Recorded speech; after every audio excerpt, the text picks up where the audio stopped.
Hi, I'm Bonnie, and welcome to my Christmas Blessing series. Today, I'd like for us to talk about names. First, let's start off with scripture from Isaiah chapter 43, verse 1.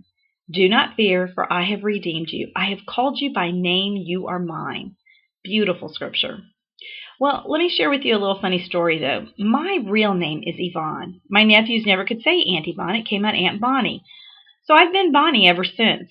But in elementary school, I was Yvonne.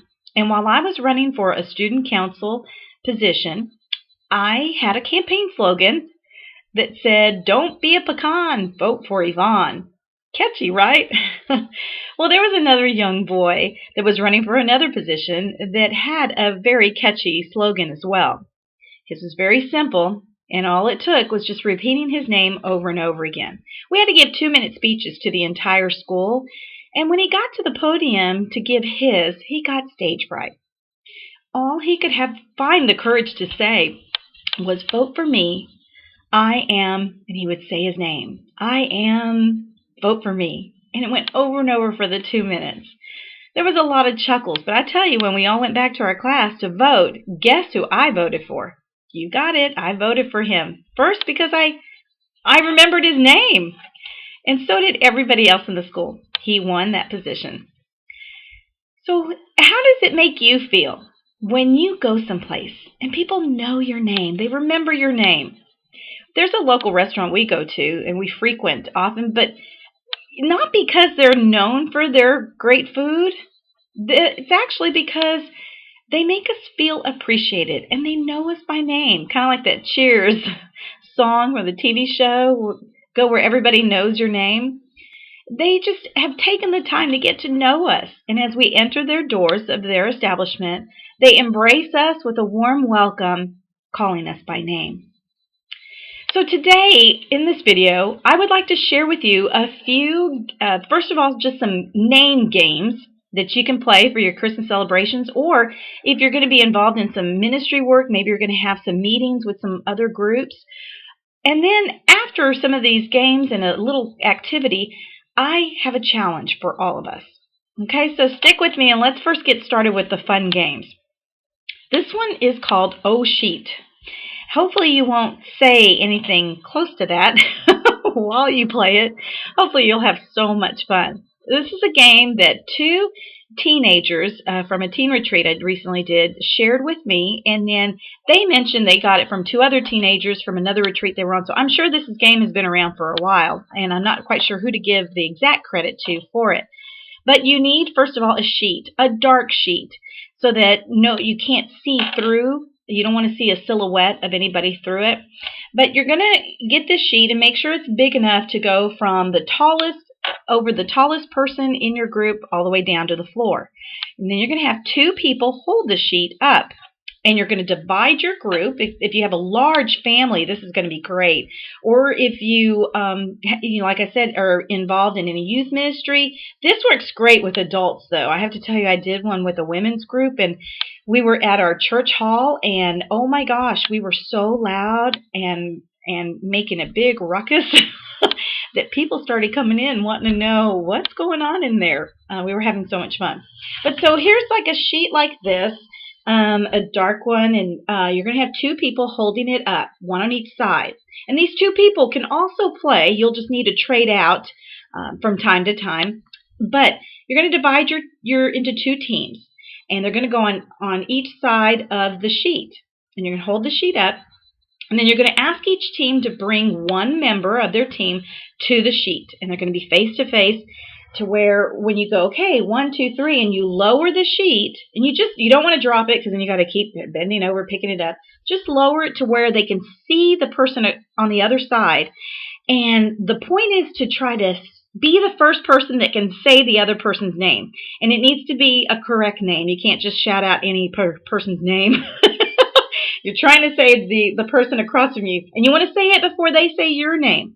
Now, whoever says the name first, well, then they get to take that person over to their side of the team. So the goal is to have everybody come over to your side instead of, the other side not having anybody. But you know what? There's no losers. It's only winners in this game. It's so much fun. And you might think, well, we know each other's names. How is that going to be fun? But when you're trying to be the first one in a race of trying to say their names, sometimes all that comes out is, bah! It's really fun. Okay, so that's one. Another one, this one is great also with a large group because it's harder in a large group, but this can be done in any size. So if you have a smaller family or a smaller group, but it's called the name game. And you're going to start with the first letter of your name, of your first name, and you're going to think of an adjective or some word that describes maybe your personality a little bit. So you're going to introduce yourself, and here's the tip. You want to be the first one to start it off. You don't want to be the last one. But we all help each other out, so it doesn't really matter if you're the first or last. It's fun either way. But because the first person, all they have to do is introduce themselves with their name, such as, take mine, a B. Maybe I would introduce myself as, okay, I'm Bubbly Bonnie, or I'm Brisket Bonnie. Yum, I love brisket. And I just realized I'm really hungry. That's probably why I thought of that. Okay, so the next person then, before they introduce their name and their adjective, they have to say your name. So they're going to have to say, okay, Brisket Bonnie, Charming Charlie. So it goes throughout. So the last person has to say everybody that's gone before them. It's a lot of fun. It really is. And you know what's great about that game is, especially if you don't know someone, maybe some people are bringing over some boyfriend, girlfriends, or friends that you have never met before, you will remember their names after this game. Now, here's another activity that you can also do. This is something you can do just one-on-one, maybe like with your child or yourself. Maybe this is something you want to give as gifts. You could do it in any size group, though. And this is simply a piece of paper. I have a piece of paper, and I got washi tape, and then we taped my son's name on this paper. And it's hard, I will tell you, especially if you have a lot of rounded letters, but just, cut off and here and there. And that's the hardest part, is just taping it down. And then we got finger paints, and I just let him have fun creating this masterpiece. When it dries, then you pull the tape off, gently pull it off, and then you're left with this beautiful creation. It's fun too. Maybe if you want, as a parting gift, you can give everybody a Dollar Tree dollar frame, and they can frame it and put it up in their home. They could do their last name, a nickname, whatever they want to do. This is great too if you want to get some canvas or wood. You could use watercolors, you can use brushes, whatever you want to use. But again, keeping it simple, just a piece of paper. And I have this clipped to our refrigerator door. Very nice little fun activity to do. So now here's the challenge, though. Remember we talked about when we go into a store, a restaurant, someplace, how it feels to be called by our names. Well, do we do that to others? First, let's talk about in your own home. Let's start this. Always start good habits in your own home, right? Well, when they come home, your children or your husband, your spouse, how do you embrace them? How do you welcome them? Do they walk into a home where you go, hey, Or do you just show excitement to wanting to see them? Daddy! Mom! Hey, Stephen! Call out their names in jubilation. It just shows that you don't take them for granted, that you appreciate them, and you're excited to see them. Now, a lot of times we can't always do that. We're on the phone. You don't want to yell in the person's ear. Or a lot of times maybe somebody's not feeling well or asleep, so you can't always do it. But you could try, or you could try like how Kristen Wiig on Saturday Night Live, when there's some skit she does and excited, yay! She kind of like whispers it, yay! So, embrace and welcome people into your home that way. Okay, so now you go out, though. This holiday season, let's say you're at a restaurant. Now, it's easy if a clerk or a waiter or somebody is wearing a name tag. You can easily read their name. Use it, though.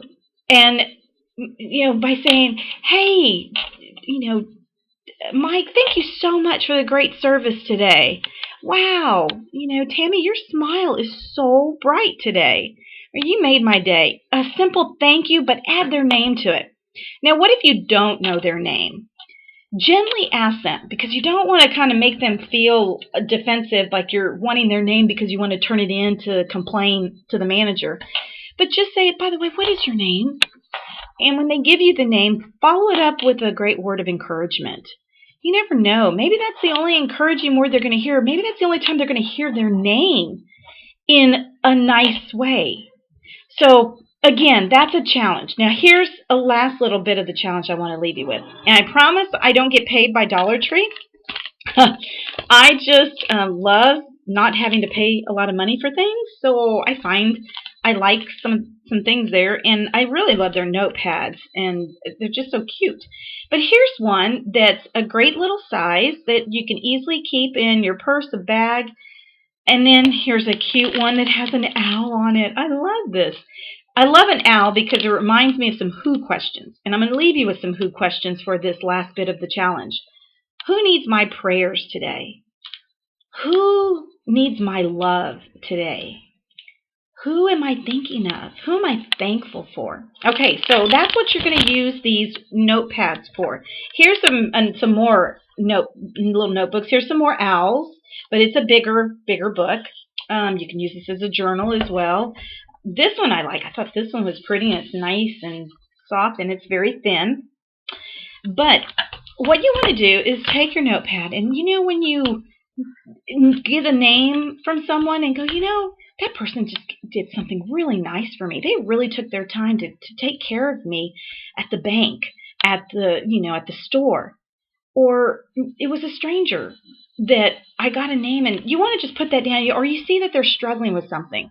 Or maybe they specifically say, hey, could you pray for me? I need to go to the doctor tomorrow, or my child is sick and I'm a little worried. Get their name and say, well, what is that person's name? And write it down. Now, we know that God knows who they are. And He's carved us on the palm of His hand. And He knows our every need. But what a gift we can give one another and build one another up.